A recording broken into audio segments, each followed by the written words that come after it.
Hello everyone, welcome back to my channel. So आइए आज के इस वीडियो में class 10th maths NCERT exercise 3.3 जो कि चैप्टर है दो चर वाले रैखिक समीकरण युग्म, इस वीडियो में हम प्रश्नावली 3.3 कंप्लीट करने वाले हैं। ओके, इससे पहले का लेक्चर देखने के लिए आपको इस वीडियो के डिस्क्रिप्शन में दिए गए लिंक पे आप क्लिक कीजिए। एक प्लेलिस्ट में आपको इस चैप्टर से रिलेटेड सारे वीडियोस मिल जाएंगे। ओके, तो चलिए एक्सरसाइज 3.3 को कंप्लीट करते हैं। ओके, तो देखिए पहला क्वेश्चन में देखिए आपको 6 क्वेश्चंस देखने को मिलता है। ओके, क्वेश्चंस है निम्न रैखिक समीकरण युग्म को प्रतिस्थापन विधि से हल कीजिए। ओके, तो आइए इसे हम प्रतिस्थापन विधि से हल करते हैं। ओके, आपको जैसा कि पता है कि रैखिक समीकरण को है हम 4 तरह से सोल्व कर सकते हैं। ओके, पहला होता है प्रतिस्थापन, दूसरा विलोपन विधि, तीसरा वज्र गुणनखंड और चौथा भी होता है तुलनात्मक विधि, जिसे हम लोग बोलते हैं ना, तुलना करके बनाते हैं। ओके, तो इस प्रकार 4 तरीके से हम सोल्व कर सकते हैं।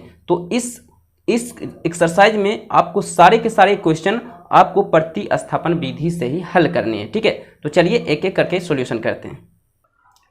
तो यहाँ देखिए x plus y equal to 14, इसे हम लोग समीकरण 1 मान लेते हैं। दूसरा समीकरण है x minus y equal to 4, इसे हम लोग समीकरण 2 मान लेते हैं। ओके, अब यहाँ पे समझिए कि प्रतिस्थापन विधि से हम किसी भी समीकरण को कैसे हल करते हैं। अब देखिए इसमें होता क्या है, आप समीकरण 1 या समीकरण 2 आप लो, ठीक है, उसके बाद आप x या y का मान आप निकाल लो। उसके बाद समीकरण 1 से जो भी मान निकाले आपको समीकरण 2 में पुट करना है, रखना है। ओके, समीकरण 1 से मान लो x बराबर निकाले तो आपको क्या करना है, समीकरण 2 में रखना है। समीकरण 1 से y निकाले तो भी समीकरण 2 में रखना है। ओके, यानी कि आप फर्स्ट समीकरण का प्रयोग कर रहे हो, जो भी वैल्यू आया समीकरण 2 में रखना है। अगर आप समीकरण 2 से x या y का मान निकाल रहे हो तो उसको समीकरण 1 में रखना है। ठीक है, जस्ट प्रतिस्थापन करना है, डिस्प्लेसमेंट करना है। ओके, तो आइए यहाँ पे हम लिखते हैं समीकरण फर्स्ट से। तो समीकरण फर्स्ट हमारे पास क्या है, x plus y equal to 14, यही मेरा समीकरण 1 है। ओके, अच्छा यहाँ से आप चाहो तो x निकाल लो या y निकाल लो, तो यहाँ पे हम x निकाल लेते हैं। तो x इक्वल टू क्या हो जाएगा, 14 माइनस ये प्लस y है तो उधर उस साइड जाएगा तो माइनस y हो जाएगा। ओके, तो इस प्रकार x इक्वल टू क्या आ गया, 14 माइनस y। अब समीकरण 1 का प्रयोग आप किए तो इस समीकरण जो भी आपका वैल्यू आया है उसे समीकरण 2 में पुट करना है। तो वैल्यू क्या आया है, x इक्वल टू वैल्यू आया है। ठीक है, तो यहाँ पर आप लिखोगे x इक्वल टू x का मान समीकरण 2 में रखने पर मान लो यहाँ से आप y निकालते हैं। ओके, y निकालते तब भी किस में रखना होता है, 2 में रखना होता, समीकरण 2 में ही रखेंगे। ओके, तो आइए समीकरण 2 में रखते हैं। समीकरण 2 क्या है हमारे पास, x minus y equal to 4। Okay, तो हमें y x बराबर 14 माइनस वाई हमें पुट करना है। ओके, तो x की जगह आप क्या रख देंगे, 14 माइनस वाई। ओके, फिर minus y equal to 4।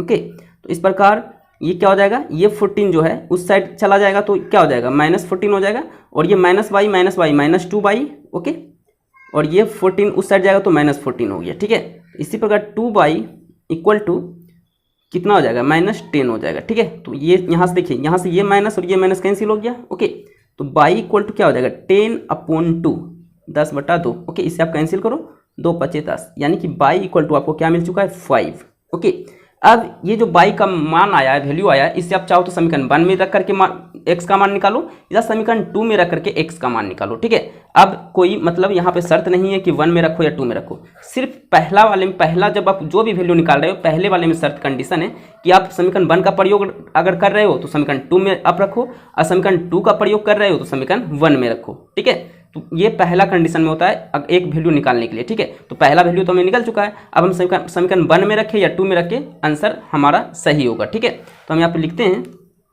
y का मान समीकरण 1 में या 2 में, आपकी मर्जी, हम 1 में रखते हैं। ठीक है, 1 में रखने पर ओके, समीकरण 1 क्या हमारे पास है, x plus y equal to 14। Okay, तो x y का मान कितना आया, 5 इक्वल टू 14। ओके, तो x इक्वल टू क्या हो जाएगा, 14 उस साइड जाएगा तो ये माइनस वाई माइनस 5 हो जाएगा, तो x इक्वल टू क्या आ गया आपका, 9 आ गया। ओके, यानी कि x इक्वल टू 9 आ गया। Okay, x equal to 9 comma y equal to 5, यही हो गया आपका आंसर, फाइनल आंसर। ठीक है, तो इस प्रकार प्रतिस्थापन विधि से आप इक्वेशन सोल्व करोगे। ठीक है, अब आइए सेकंड क्वेश्चन को देखते हैं। ओके, क्या था, s minus t equal to 3, इसे हम लोग इक्वेशन नंबर फर्स्ट मान लेते हैं, समीकरण नंबर 1। ओके, सेकंड इक्वेशन था, समीकरण था s upon 3 plus t upon 2 equal to 6, इसे हम लोग समीकरण नंबर 2 मान लेते हैं। ठीक है, अब हम क्या करेंगे, समीकरण 1 या समीकरण 2 को लेंगे, उससे एक वैल्यू यहाँ पे हम फाइंड करेंगे। ठीक है, ओके, तो यहाँ पे हम पहला समीकरण लेते हैं, समीकरण फर्स्ट, तो समीकरण फर्स्ट से। ओके, तो पहला समीकरण क्या है, s minus t equal to 3, तो यहाँ से आप चाहो तो s का मान निकालो या t का मान निकालो, तो हम यहाँ से s का ही मान निकाल लेते हैं। तो s equal to 3 plus t, ये t माइनस में है तो उस साइड जाएगा तो प्लस में हो जाएगा। ठीक है, तो इस प्रकार आपका एक वैल्यू निकल चुका है। किससे निकला भाई, समीकरण 1 से। तो समीकरण 1 से जो भी वैल्यू आया उसे किस में पुट करना है, समीकरण 2 में पुट करना है। ओके, यहाँ पे लिखोगे s का मान समीकरण 2 में रखने पर, तो समीकरण 2 क्या था, s upon 3 plus t upon 2 equal to 6। Okay, तो s का मान क्या आया है, 3 प्लस टी, तो s की जगह पर रख देंगे 3 plus t upon 3 plus t upon 2 equal to 6। Okay, अब यहाँ पे इसका एलसीएम निकाल लो, कितना एलसीएम आ जाता है, 3 और 2 का एलसीएम 6 आ गया, तो क्या हो गया ऊपर में, ये 2 इसमें मल्टीप्लाई हो जाएगा। ओके, तो ये हो गया आपका 2 तिया 6 plus t into 2t। Okay, फिर प्लस ये 3 इसमें मल्टीप्लाई हो जाएगा तो 3t। Okay, equal to 6। अब यहाँ पर देखिए 2t प्लस 3t 5t हो जाएगा। ओके, तो 6 plus 5t upon 6 equal to 6, इसके आगे नीचे कुछ नहीं तो 1 हम यहाँ पे मान सकते हैं। ओके, अब इसे हम क्रॉस मल्टीप्लाई करेंगे तो ये 6 से मल्टीप्लाई हो जाएगा और 6 प्लस 5t 1 से मल्टीप्लाई हो जाएगा। ओके, तो 1 से मल्टीप्लाई होने पर ये एज इट इज़ उतर जाएगा। ओके, और 6 इंटू 6 36 हो जाएगा। ओके, तो इस प्रकार 5t इक्वल टू क्या हो जाएगा, 36 माइनस 6, इस 6 को उस साइड किए। ठीक है, तो 5t इक्वल टू क्या हो जाएगा, 36 में 6 यहाँ पे सब्ट्रैक्ट करो तो 30 आएगा। ओके, तो t इक्वल टू क्या हो जाएगा, 30 अपॉन 5, इसे कैंसिल करो तो 5 छक्का 30। ओके, तो इस प्रकार t इक्वल टू क्या आ गया आपका 6 वैल्यू आ गया। ओके, अब t का वैल्यू आ गया, आप चाहो आप समीकरण 1 में पुट कर लो या समीकरण 2 में पुट कर लो। ओके, क्योंकि एक वैल्यू तो हमें निकल के आ चुका है। ओके, तो हम क्या करते हैं, इस t का मान समीकरण 1 में ही रख लेते हैं, क्योंकि समीकरण 1 जो है हमें ईजिली सोल्व हो जाएगा। ठीक है, तो लिखेंगे यहाँ पे t का मान समीकरण 1 में रखने पर, तो समीकरण 1 यही हमारे पास था, s minus t equal to 3। Okay, तो t का मान कितना आया भाई, 6 आया। ओके, तो s माइनस 6 इक्वल टू 3, यानी s इक्वल टू क्या हो जाएगा, 3 प्लस 6 हो जाएगा, क्योंकि ये माइनस में उस साइड जाएगा तो प्लस में 6 हो जाएगा, तो s इक्वल टू आ गया 9।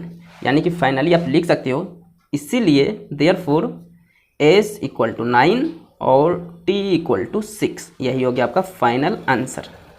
ओके, चलिए अब इसी का क्वेश्चन नंबर 3 देखते हैं।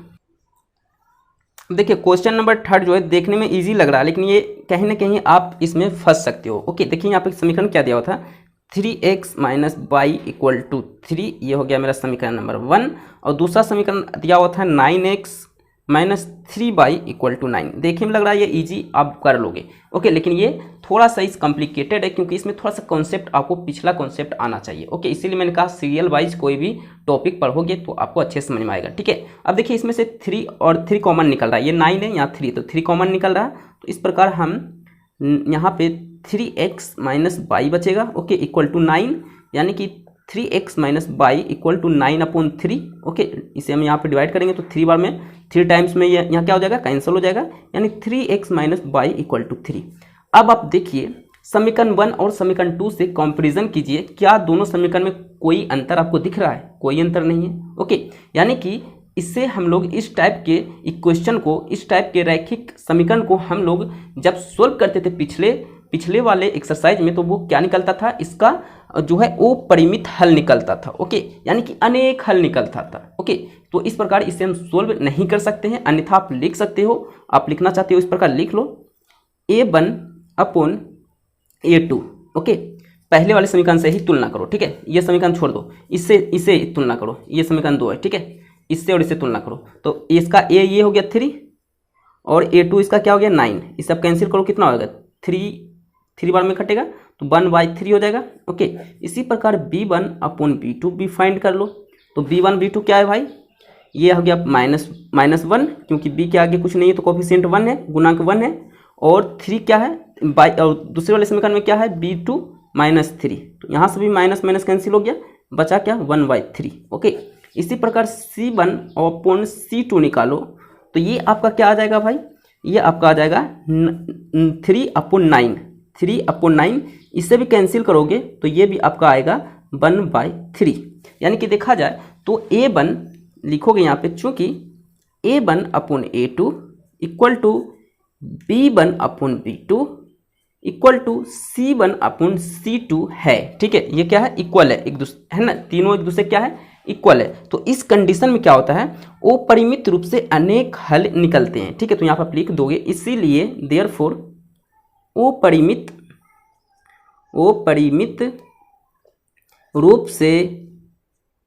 रूप से अनेक हल निकलेंगे, अनेक हल निकलेंगे।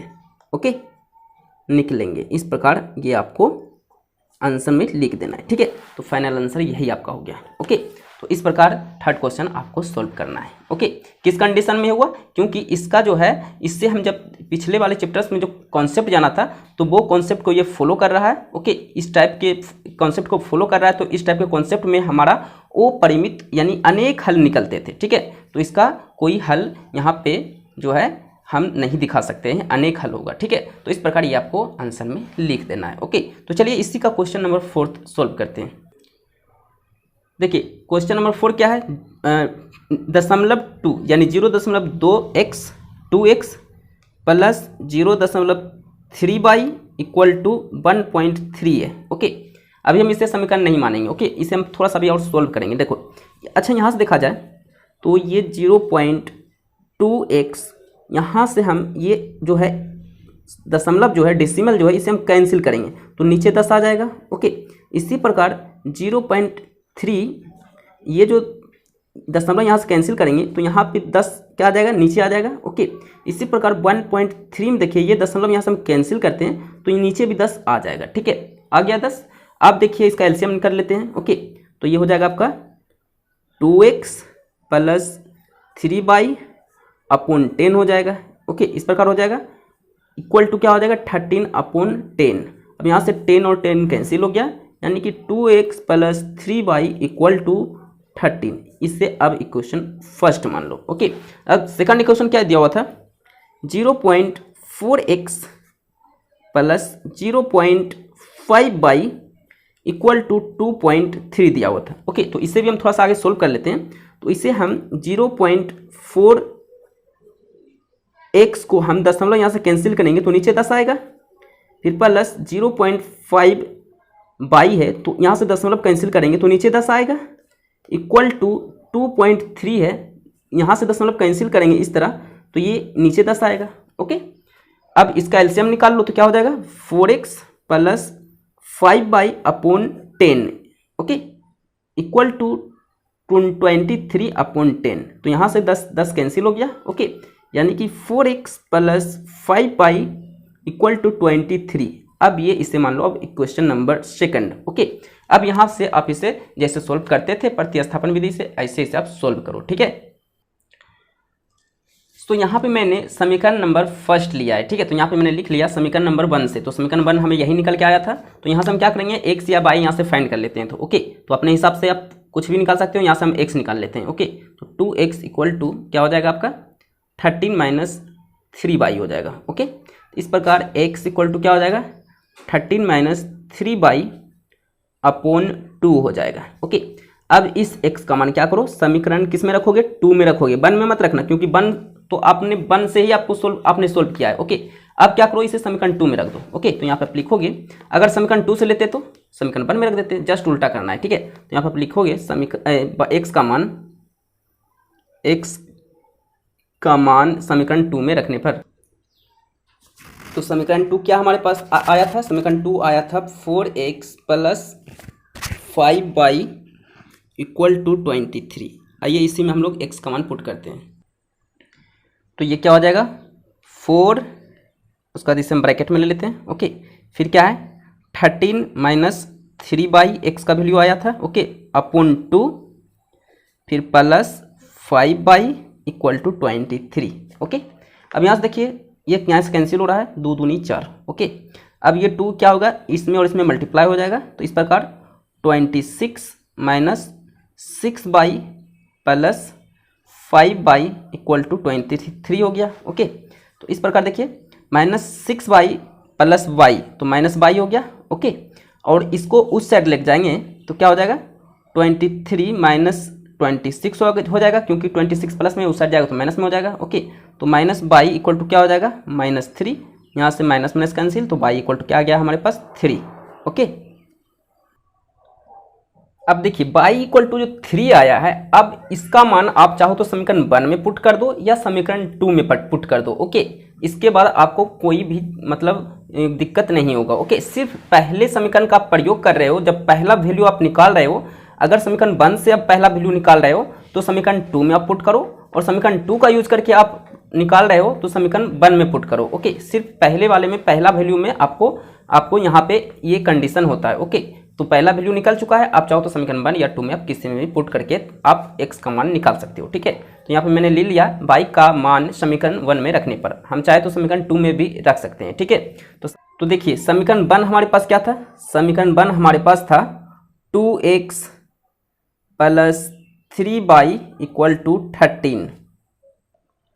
तो आइए यहाँ पे हम y = 3 पुट करते हैं, तो 2x प्लस 3 × 3 = 13 हो जाएगा। ओके, तो 2x प्लस 3 × 3 9 हो जाएगा =13। तो 2x क्या हो जाएगा, 13 - 9 हो जाएगा, तो 2x क्या आ जाएगा, 13 - 9 4 हो जाएगा, तो x क्या हो जाएगा 4/2, 2 दूनी 4, यानी x = 2 आ गया। ओके, यानी कि फाइनली आप कह सकते हो देयरफॉर, इसलिए x = 2, y = 3, ये आपका आया है। ठीक है, यही क्या हो गया, फाइनल आंसर हो गया। ओके, चलिए इसी का हम नेक्स्ट क्वेश्चन देखते हैं। अब देखिए क्वेश्चन नंबर 5। ओके, इसी का क्वेश्चन नंबर 5 क्या था, पहला समीकरण था √2x प्लस √3y = 0, इसे हम लोग समीकरण 1 मान लेते हैं। और दूसरा समीकरण था √3x माइनस √8y = 0, इसे हम लोग समीकरण नंबर 2 मान लेते हैं। ठीक है, तो अब हम यहाँ से कोई भी समीकरण एक लेंगे और उससे हम x या y का वैल्यू हम निकालेंगे। ठीक है, तो यहाँ हम लेते हैं समीकरण नंबर 1। ठीक है, तो यहाँ हम लिख रहे हैं समीकरण फर्स्ट से, समीकरण नंबर 1 से। ठीक है, क्या है, √2x प्लस √3y = 0। ओके, तो यहाँ से हम x निकाल लें या y निकाल लें, आपकी मर्जी, तो यहाँ से हम x ही निकाल लेते हैं। ठीक है, तो √2x = क्या हो जाएगा, ये उस साइड जाएगा तो माइनस में हो जाएगा, तो -√3y हो जाएगा। ओके, तो x क्या हो जाएगा, x देखा जाए तो -√3y अपॉन √2 हो जाएगा। ओके, क्योंकि ये रूट जो है इनटू में है, मल्टीप्लाई में, तो उस साइड डिवाइड में हो जाएगा तो ठीक है, तो इस प्रकार ये आपका x का वैल्यू निकल गया। किससे निकाला आपने x का वैल्यू, 1 समीकरण लेकर के। ठीक है, तो इसका वैल्यू आपको किस में पुट करना होगा, समीकरण 2 में। ओके, तो यहाँ पर आप लिखोगे x का मान समीकरण 2 में रखने पर, किस में रखोगे, समीकरण 2 में, याद रखना, क्योंकि 1 का प्रयोग करके आपने निकाला ना, रखने पर। ओके, जब तक कि पहला वैल्यू हम निकाल रहे हैं ये कंडीशन आपको फुलफिल करना पड़ेगा। तो सेकंड समीकरण क्या था हमारे पास, √3x माइनस √8y = 0 था। ओके, तो आइए x के जगह पे हम क्या करते हैं, -√3 अपॉन √2y यहाँ पे हम पुट करते हैं। ठीक है, तो यहाँ पे हम पुट करते हैं, √3 तो पहले से यहाँ पे है, और x के जगह पे हम पुट करते हैं -√3 अपॉन √2y। ओके, फिर -√8y ओके = 0। ओके, अब यहाँ पे देखिए ये मल्टीप्लाई होगा तो ये प्लस और माइनस, प्लस माइनस माइनस हो जाएगा, और √3 × √3 3 हो जाएगा। ठीक है, यानी कि -3 upon √2 × y, okay, -√8y okay = 0। अब इसका एलसीएम निकाल लो, इसके नीचे कुछ नहीं तो 1 मान सकते हो। ओके, √2 × 1 का एलसीएम √2 ही आएगा। ठीक है, तो √2 हो गया इसका एलसीएम, यानी कि माइनस क्या हो जाएगा, ये -3y। ओके, फिर -√2 जो है, ये जो है √2 √8 से क्या हो जाएगा, मल्टीप्लाई हो जाएगा, और ये √2 उसमें मल्टीप्लाई हो जाएगा। ओके, भिन्न का घटा आप लोग जानते होंगे, इक्वल टू 0। ओके, तो -3 माइनस √2 इंटू √8, √16 हो जाएगा, 2 इंटू 8 16 होता है। Okay, upon √2 equal to 0। अब 16 का आप वर्गमूल निकाल लो तो कितना हो जाता है, 4 हो जाता है। ठीक है, तो -3 minus 4 upon √2 equal to 0। Okay, तो -3 माइनस 4 -7 तो -7 अपॉन √2 इक्वल टू 0।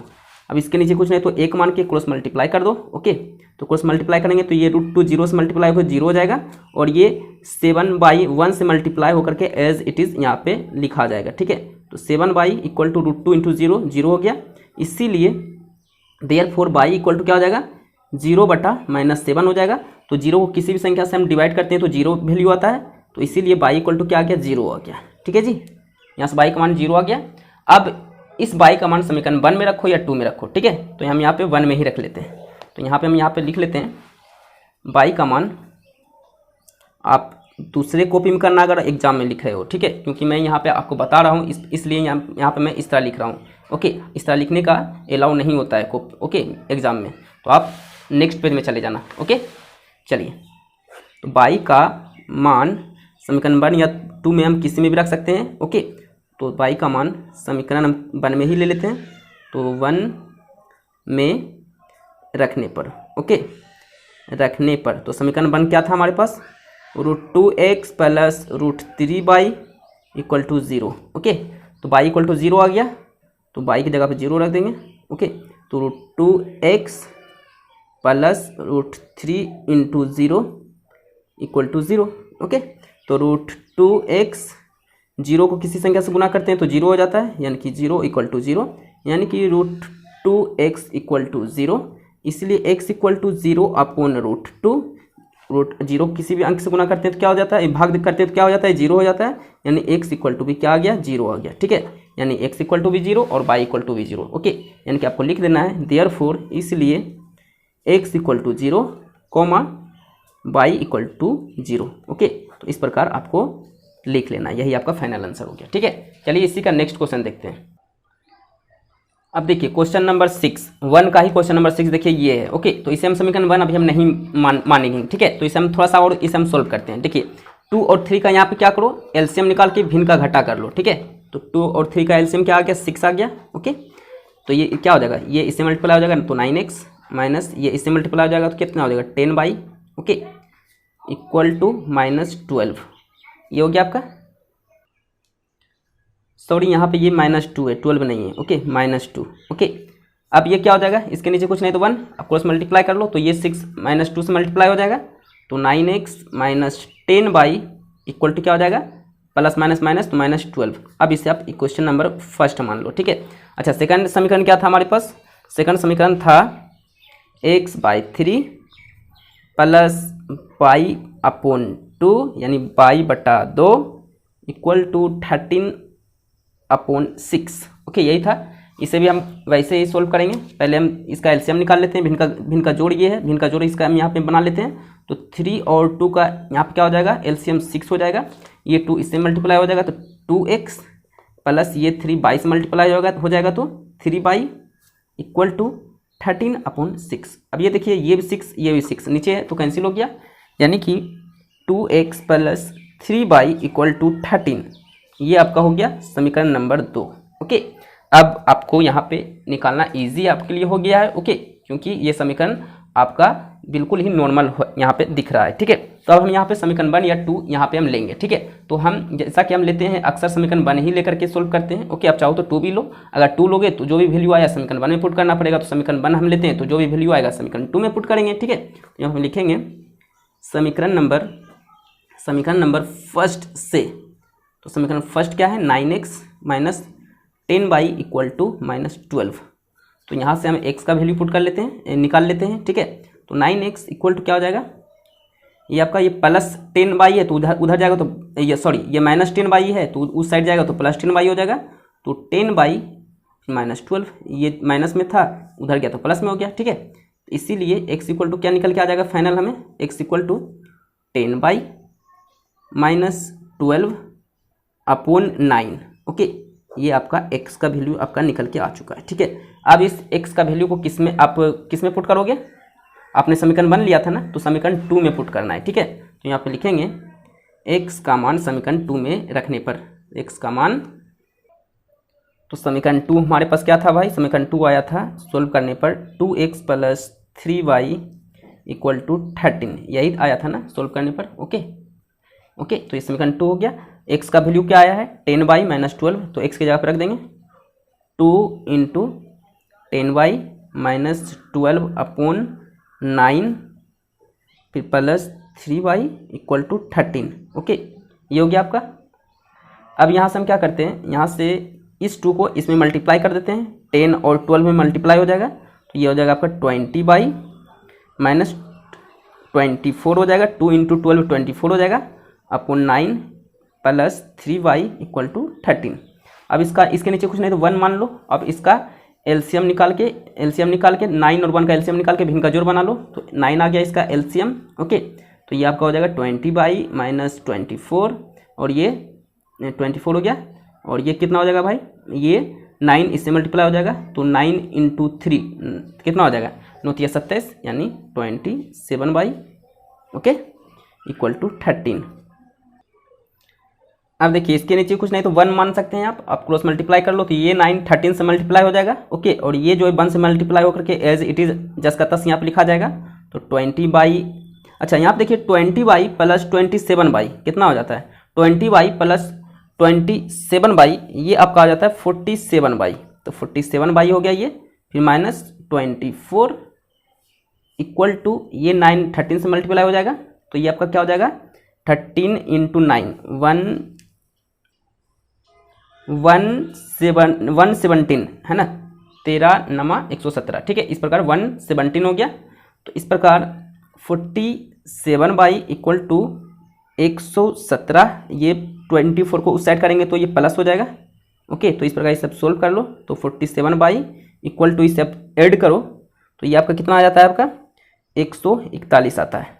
तो y = क्या हो जाएगा? 141 अपॉन 47, इससे आप कैंसिल करोगे तो ये 3 टाइम्स में यहाँ पे कट जाएगा। ओके, यानी कि y = फाइनली आपका क्या आ गया? 3। ओके, तो इस y का मान आप चाहो तो समीकरण 1 में पुट कर लो या समीकरण 2 में। ठीक है, तो यहाँ पर हम यहीं पे हम पुट कर लेते हैं इसी साइड। ओके, तो यहाँ पे हम लिख लेते हैं, आप नेक्स्ट पेज में आप यहाँ पे आप अगर एग्जाम में हो तो नेक्स्ट पेज में आपको ये काम करना है। ठीक है, मैं आपको बता रहा हूँ इसीलिए यहाँ पे मैं कर सकता हूँ। ठीक है, तो यहाँ पे हम लिखेंगे y का मान समीकरण 1 में या 2 में, आपकी मर्जी कहाँ रखना चाहते हो, तो हम 1 में ही रख लेते हैं। तो y का मान समीकरण 1 में रखने पर ओके, सिर्फ पहला वैल्यू जब निकाल रहे हो तो जो भी समीकरण लेकर के निकाल रहे हो तो उसका क्या है, उससे दूसरा समीकरण में पुट करना है। उसके बाद आपका पहला वैल्यू आ गया तो आपको कोई भी समीकरण में आप पुट करके दूसरा वैल्यू निकाल सकते हो। ठीक है, तो y का मान समीकरण 1 में रखने पर, तो समीकरण 1 क्या था हमारे पास? 9x - 10y = -12। ओके, यही था ना। अच्छा, y का मान 3 आया है। ठीक है, तो 9x - 10 × 3 = -12। ओके, तो 9x = क्या हो जाएगा? ये 30 हो जाएगा, तो उस साइड जाएगा तो ये +30 हो जाएगा क्योंकि ये -30 है, तो -12 + 30 हो जाएगा। ये देखिए 10 × 3 30 हो गया, तो -30 है, तो उस साइड करेंगे तो +30 हो जाएगा। तो 9x = क्या हो जाएगा? इससे आप यहाँ पे क्या करो, घटाओ, -12 + 30 घटाओ, ये आपका आता है +18 आता है 18, इसलिए x = क्या हो जाएगा? 18/9, तो 9 दूनी 18, यानी x = आ गया आपका 2। ओके, तो यहाँ पे आप लिख दोगे, फाइनली लिख दोगे, इसीलिए therefore x = 2, y = 3। Okay, final answer ये आपको लिख देना है। ठीक है, यही हो गया आपका आंसर। ओके, चलिए इस प्रकार हम लोग पहला क्वेश्चन जो है जिसमें 6 क्वेश्चंस थे कंप्लीट कर लिया। ओके, चलिए अब देखते हैं क्वेश्चन नंबर 2। अब देखिए क्वेश्चन नंबर 2।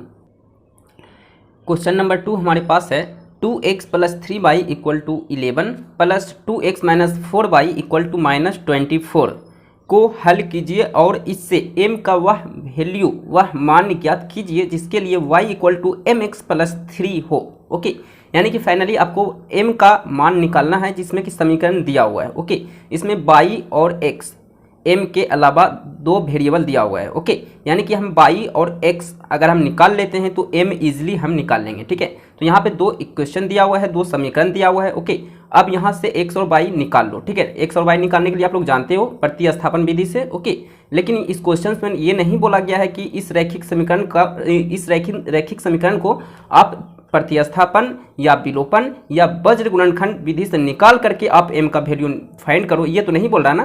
तो आप अपने हिसाब से जो भी नियम से आप निकाल सकते हो, जो भी विधि से निकाल सकते हो वो सही होगा। ठीक है, लेकिन फिलहाल इस चैप्टर में हम लोग प्रतिस्थापन विधि सीखे हैं, तो इसमें हम x और y का वैल्यू प्रतिस्थापन विधि से ही हम फाइंड करेंगे। ठीक है, तो यहाँ पे हम दोनों इक्वेशन को, एक को 1 और 2 मान लेते हैं। ठीक है, तो यहाँ पे हम सॉल्यूशन में यहाँ पे लिखे हैं 2x + 3y = 11, इससे हम लोग समीकरण 1 मान लेते हैं।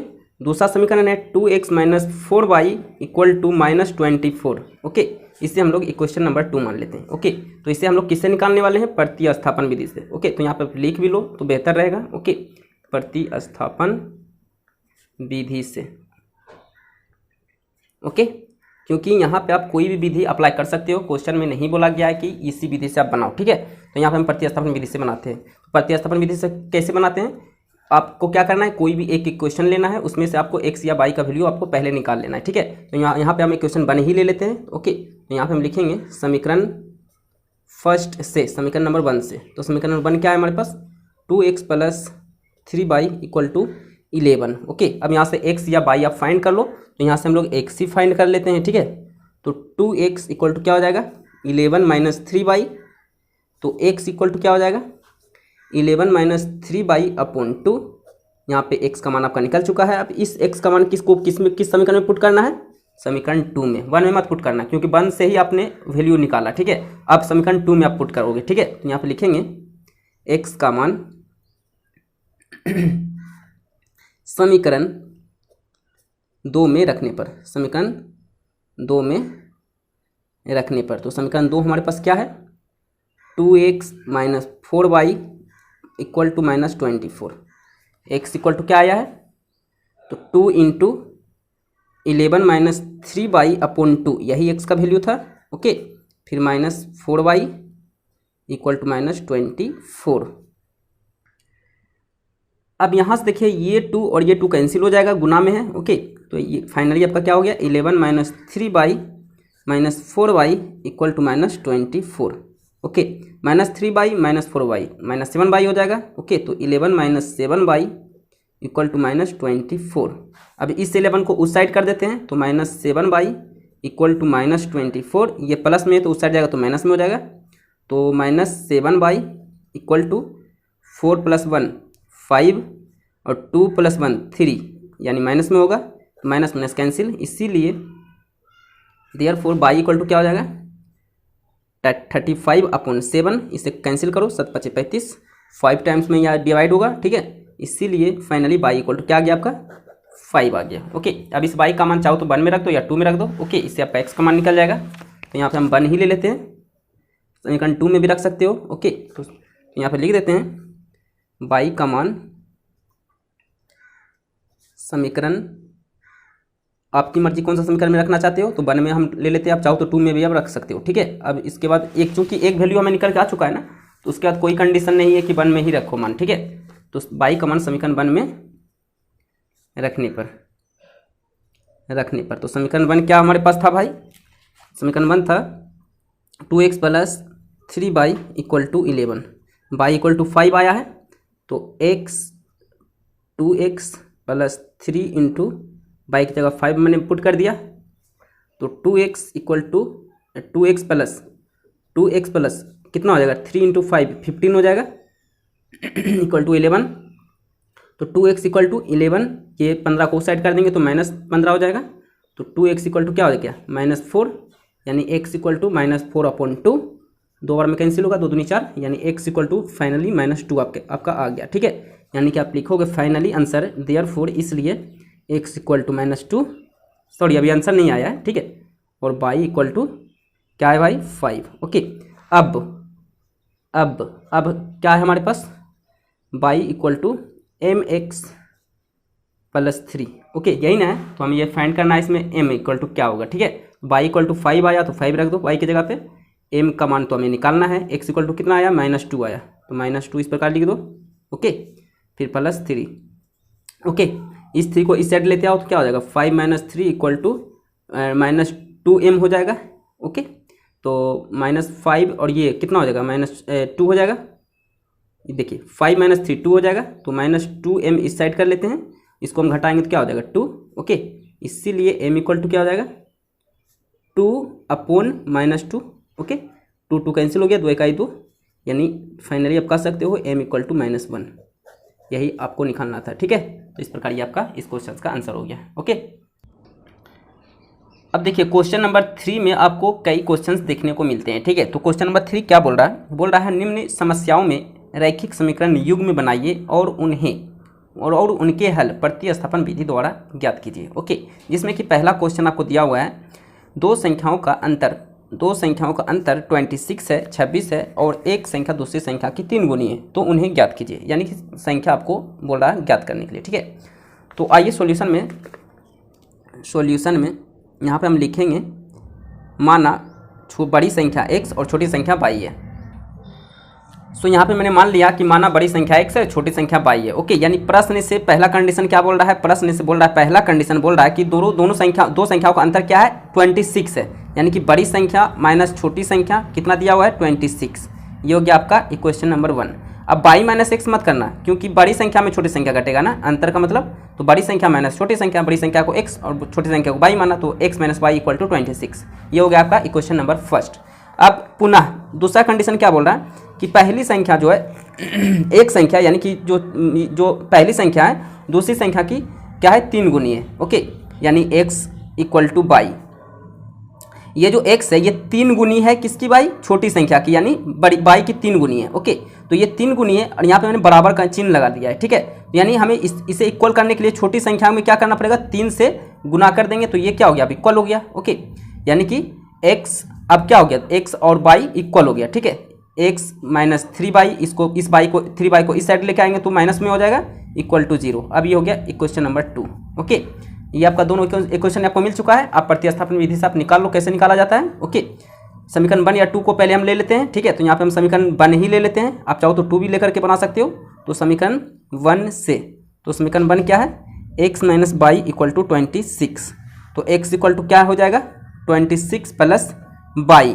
अब इस x का मान किस में रखोगे, समीकरण 2 में रखोगे। ओके, क्योंकि 1 का आपने यूज किया। ओके, अब 2 में इसे आप रखोगे। ठीक है, तो यहाँ पे लिखोगे x का मान समीकरण 2 में रखने पर, तो समीकरण 2 आपके पास क्या था, x - 3y इक्वल टू 0 आया था समीकरण नंबर 2। ओके, अच्छा x का मान क्या आया भाई, 26 + y - 3y equal to 0। Okay, तो ये 26 को उस साइड लेके जाएंगे तो माइनस में हो जाएगा, और ये plus y - 3y -2y equal to -26, ये यहाँ से minus cancel, y equal to क्या हो जाएगा, 26/2। ओके, यानी कि 13 बार में यहाँ से कैंसिल हो जाएगा, यानी y इक्वल टू क्या आ गया, 13। ओके, अब इस y का मान चाहो तो 1 में रख दो या 2 में रख दो। ठीक है, तो हम यहाँ पे लिख लेते हैं y का मान समीकरण फर्स्ट में रखने पर, आप चाहो तो 2 में भी रख सकते हो, रखने पर। ओके, तो समीकरण 1 क्या है भाई हमारे पास, x - y equal to 26, y equal to क्या आया, 13। ओके, इक्वल टू 26, तो x इक्वल टू क्या हो जाएगा, 26 + 13, ये 13 उस साइड जाएगा तो प्लस में हो जाएगा। ओके, तो x इक्वल टू इसे हम ऐड करेंगे तो ये आपका 39 आ जाएगा। ओके, यानी फाइनली आप लिख सकते हो x इक्वल टू 39, यानी बड़ी संख्या हो गया आपका 39, और y इक्वल टू 13, यानी छोटी संख्या आ गया 13। यही हो गया आपका फाइनल आंसर। ओके, तो इस प्रकार आप क्वेश्चन नंबर 3 का क्वेश्चन नंबर 1 आप क्या करोगे, कंप्लीट करोगे। ठीक है, अब देखिए क्वेश्चन नंबर 3 में दूसरा क्वेश्चन है, बोल रहा है दो समपूरक कोणों में बड़ा कोण छोटे कोण से 18 डिग्री अधिक है, तो उन्हें बोल रहा है ज्ञात कीजिए। ओके, तो यहाँ पे आप सॉल्यूशन में लिखोगे, सॉल्यूशन यहाँ से मेरा हल स्टार्ट हो गया। सॉल्यूशन यहाँ पे लिखोगे, माना बड़े कोण की माप x है, छोटे कोण की माप y है। तो यहाँ पे मैंने लिख लिया, माना छोटे कोण की माप x है, बड़े कोण की माप x है और छोटे कोण की माप y है। ओके, प्रश्न से पहला कंडीशन क्या होगा, अब देखिए दो समपूरक कोण की माप 180 डिग्री होता है। ओके, यानी कि x + y क्या हो जाएगा, 180। पहला कंडीशन हो जाएगा, क्योंकि दो समपूरक कोण का माप हम लोग जानते हैं 180 डिग्री होता है, ठीक है। तो एक x है एक y है, तो x प्लस वाई क्या हो जाएगा 180, समीकरण नंबर 1। पुनः दूसरा कंडीशन क्या बोल रहा है कि जो बोल रहा है बड़ा कोण छोटे कोण से 18 अधिक है। बड़ा इस साइड रख लेते हैं और छोटा इस साइड रख लेते हैं बराबर करके, ठीक है। तो बड़ा जो है छोटा से क्या है भाई 18 अधिक है, तो इससे हम क्या करेंगे छोटा में 18 ऐड कर लेंगे। अब ये क्या हो गया संतुलन हो गया, क्योंकि बराबर है तो बराबर हमें करना है। ये जो है बड़ा है ये है ना, ये 18 अधिक था तो हमने क्या किया छोटा वाला में 18 ऐड कर दिया। अब ये इक्वल हो गया, ठीक है। अब क्या करो आप इससे इक्वेशन बना लो x minus y equal to 18, ठीक है। इक्वेशन नंबर 2 हो गया, ओके। अब प्रतिस्थापन विधि से सब हल कर लो, ठीक है। तो आप यहाँ पे समीकरण नंबर 1 या 2 आप पहले आप ले लो, ठीक है। तो यहाँ पे लिखते हैं हम समीकरण फर्स्ट से, समीकरण 2 से भी आप बना सकते हो, ओके।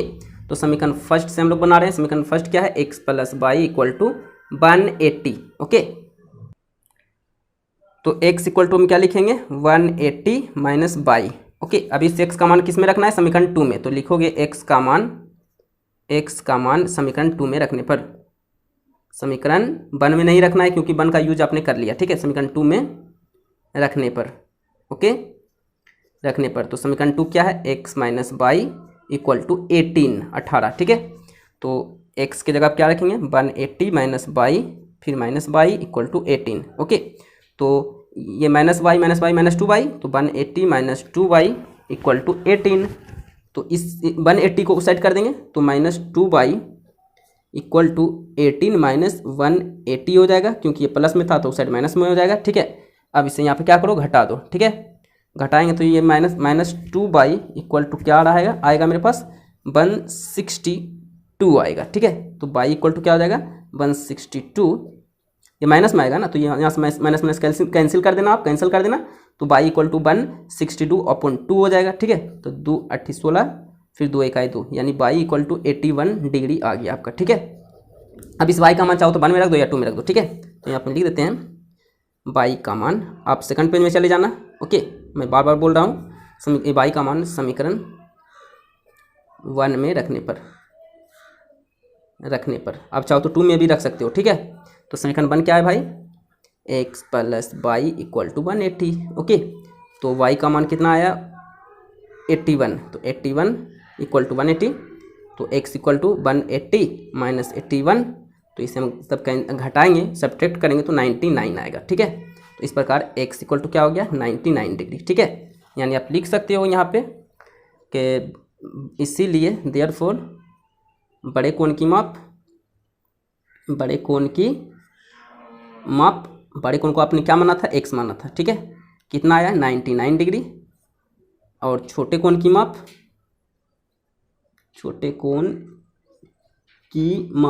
ओके, इसे आपने क्या माना था बाई, कितना आया भाई 81 डिग्री, ठीक है। अब इसे ऐड कर लो, से ऐड करोगे तो ये आपका 180 ही आएगा, ठीक है। तो इस प्रकार आपको इसका सॉल्यूशन करना है, ठीक है। अब देखिए क्वेश्चन नंबर 3 का तीसरा क्वेश्चन है, एक क्रिकेट टीम के कोच ने 7 बल्ले तथा 6 गेंद 3800 रुपये में खरीदी। बाद में उसने 3 बल्ले 5 गेंद 1750 रुपये में खरीदी। प्रत्येक बल्ले और प्रत्येक गेंद का मूल्य आपको निकालना है, ठीक है। तो आइए सबसे पहले हम क्या करेंगे सॉल्यूशन में सबसे पहले हम हल में लिखेंगे कि माना बल्ले की कीमत 100 रुपया, ओके, और गेंद की कीमत 22 रुपया, ओके। यहाँ पे मूल्य है तो मूल्य ही लिख देंगे, क्वेश्चन के अनुसार कीमत की जगह मूल्य ही लिख देंगे, ठीक है। तो लिखेंगे माना बल्ले की मूल्य बल्ले का मूल्य कितना भाई मान लेते हैं 100 रुपया मान लेते हैं, और गेंद का मूल्य 22 रुपया मान लेते हैं, ठीक है, ओके। प्रश्न से पहला कंडीशन के अनुसार क्या हो जाएगा, बोल रहा 7 बल्ले यानी कि 7x, तो 7x प्लस 6 गेंद यानी 6 y equal to 3800। Question number हो गया आपका फर्स्ट, समीकरण नंबर 1। पुनः दूसरा शर्त के अनुसार दूसरा कंडीशन क्या बोल रहा है, पुनः बाद में उसने 3 बल्ले यानी 3x प्लस 5 गेंदे यानी 5 बाई इक्वल टू 1750। ये हो गया समीकरण नंबर 2, ओके। अब इससे भी आप चाहो तो प्रतिस्थापन विधि से बनाओ, विलोपन विधि से बनाओ या वज्र गुणन विधि से बनाओ, क्योंकि इसमें कंडीशन नहीं दिया हुआ है कि आप इसी विधि से बनाओ, ठीक है। नहीं, कंडीशन दिया हुआ था, सॉरी यार, देखिए यहाँ पे दिया हुआ था क्वेश्चन नंबर 3 में कंडीशन दिया हुआ था प्रतिस्थापन विधि से। ओके, यहाँ मैंने भूल गया था इसे, ठीक है। तो ये प्रतिस्थापन विधि से ही बनाना है क्योंकि कंडीशन में हमें दिया हुआ है, ठीक है। तो इसे हम प्रतिस्थापन विधि से ही यहाँ पे बनाएंगे। ओके, तो यहाँ पे हम लिखेंगे समीकरण 1 ले लेते हैं। ओके, समीकरण फर्स्ट से आप चाहो तो समीकरण 2 भी ले सकते हो, ठीक है। तो समीकरण फर्स्ट हम यहाँ पे लिए हैं, तो 7x + 6y = 3800। ओके, तो यहाँ से हम x निकाल लेते हैं। ओके, x यहाँ से हम फाइंड कर लेते हैं, तो 7x = क्या हो जाएगा 3800 - 6y, इसीलिए x = हो जाएगा 3800 - 6y/7। ओके, अब इस x का मान किस में पुट करना है, समीकरण 2 में पुट करना है, क्योंकि 1 ने आपने ले लिया, ठीक है। तो यहाँ पे लिखेंगे x का मान समीकरण 2 में रखने पर। ओके, तो समीकरण 2 क्या है हमारे पास, 3x + 5y = 1750। ओके, तो x की जगह पे हम यहाँ रख लेते हैं 3 × 3800 - 6y/7 फिर + 5y = 1750। ओके, अब यहाँ पे ये 3 को इसमें क्या करते हैं, मल्टीप्लाई कर देते हैं, इसमें और इसमें मल्टीप्लाई हो जाएगा। ओके, तो ये मल्टीप्लाई होने के बाद ये आपका आ रहा है 11,400, यानी 11,400 - 18 × 18/7 + 5y = 1750। ओके, अब यहाँ पे देखिए इसके नीचे कुछ नहीं, तो 1 मान करके आप क्या करो, इसका भिन्न का जोड़ बना लो, ठीक है। तो 7 और 1 का एलसीएम 7 आ गया। ओके, तो ये आपका हो गया 11,400 - 18/। ओके, ये देखिए यहाँ से यहाँ तक एक भिन्न हो गया, ओके, और ये 5/1 एक भिन्न हो गया, ठीक है। और ये क्या हो जाएगा, इसमें मल्टीप्लाई हो जाएगा, ये 7 इसमें मल्टीप्लाई हो जाएगा, तो 35/, ओके, = 1750। ओके, अब यहाँ पर क्या करो, -18/, और +35/, कितना हो जाएगा, +17/, हो जाएगा, ठीक है। तो यहाँ पे 11,400 यानी 11,400 माइनस ये हो जाएगा आपका 17, प्लस में हो जाएगा ना, प्लस में हो जाएगा 17/7 = 1750। अब इसको क्या करो, उस साइड लेके चले जाओ, ठीक है। तो 17/, ओके, इससे पहले हम क्या करते हैं, इसके नीचे नहीं तो कुछ नहीं है तो 1 यहाँ पे, ठीक है, इसे हम क्रॉस मल्टीप्लाई कर लेते हैं। ओके, तो क्रॉस मल्टीप्लाई करेंगे तो ये जो है 1 से मल्टीप्लाई होगा, ये सारा का सारा टर्म तो एज इट इज़ लिखा जाएगा, कोई फर्क नहीं पड़ेगा। तो 11,400 माइनस या सॉरी प्लस है 17/, इक्वल टू ये इससे मल्टीप्लाई होगा तो ये आपका आ जाएगा, ये आपका आ रहा है 12,250 आ रहा है, ठीक है। जब 1750 को हम 7 से गुना करेंगे तब, ठीक है। तो आपका क्या हो जाएगा 17/, इक्वल टू क्या हो जाएगा 12,250 माइनस 11,400, आप इससे करोगे, ठीक है। तो 17/, इक्वल टू इससे अब घटाने पर आ रहा है आपका 800 कितना आ रहा है 50 आ रहा है, ठीक है। तो इसीलिए आपको नेक्स्ट पेज में करना है। ओके, y इक्वल टू क्या हो जाएगा 850/17 हो जाएगा, क्योंकि ये 17 मल्टीप्लाई में था तो डिवाइड में हो जाएगा। तो ये आपका आ रहा है 50, यानी y इक्वल टू क्या आ रहा है 50 आ रहा है। y आपने क्या माना था गेंद का मूल्य, ठीक है, यानी गेंद का मूल्य, एक गेंद का मूल्य 50 रुपया आ रहा है, ठीक है। तो आपको y निकल चुका है, तो y का मान आपको क्या करना है समीकरण 1 या 2 में पुट करना है। ओके, आप चाहो तो समीकरण 1 में भी पुट कर सकते हो, समीकरण 2 में भी पुट कर सकते हो, ठीक है। तो यहाँ पे मैंने लिख लिया y का मान समीकरण 1 में रखने पर, ठीक है। तो समीकरण 1 क्या था 7x plus 6y, 7x plus 6y equal to 3800 था, ठीक है। तो y का मान कितना आया भाई, y का मान 50 आया, ठीक है। तो 7x plus 6 Guna 50 equal to 3800, ठीक है। तो हो जाएगा 7x प्लस 6×25 यानी 300 इक्वल टू 3800, ठीक है। तो 7x इक्वल टू इस 300 को उस साइड करेंगे तो माइनस में चला जाएगा, -300 हो जाएगा। तो इस प्रकार 7x बराबर 3500 हो जाएगा, ठीक है। इसीलिए x इक्वल टू क्या हो जाएगा 3500/7, काटेंगे इसे 500 मरतबे में काटेगा, ठीक है। यानी x इक्वल टू 500 आ रहा है, यानी कि एक बल्ले की कीमत 500 आ रहा है, ठीक है। यहाँ पे लिख दोगे आप, इसीलिए एक बल्ले का मूल्य, तो बल्ला को आपने क्या माना था, x माना था, तो ब्रैकेट में लिख भी देना इस तरह 500 आया है। और एक गेंद का मूल्य, गेंद को आपने क्या माना था, ब्रैकेट में लिख लेना है, बाई माना था, कि क्या आ रहा है 50, ठीक है। तो यही आपका फाइनल आंसर हो गया, ठीक है। सो इसके बाद इसमें और भी क्वेश्चंस है, एक दो क्वेश्चंस और इसमें आपको देखने को मिलेगा, ठीक है। तो उसका सोल्यूशन आप खुद से कर लेना, अगर नहीं होगा तो बोलना, उसका अलग से मैं वीडियो बना दूंगा, ठीक है। सो आज के लिए इतना ही फ्रेंड्स, आई होप वीडियो पसंद आया हो, वीडियो अच्छा लगे तो लाइक करें, चैनल पर नहीं तो सब्सक्राइब करें और इस वीडियो को ज़्यादा से ज़्यादा शेयर करें, ओके। सो मिलते हैं नेक्स्ट लेक्चर में, सो थैंक यू।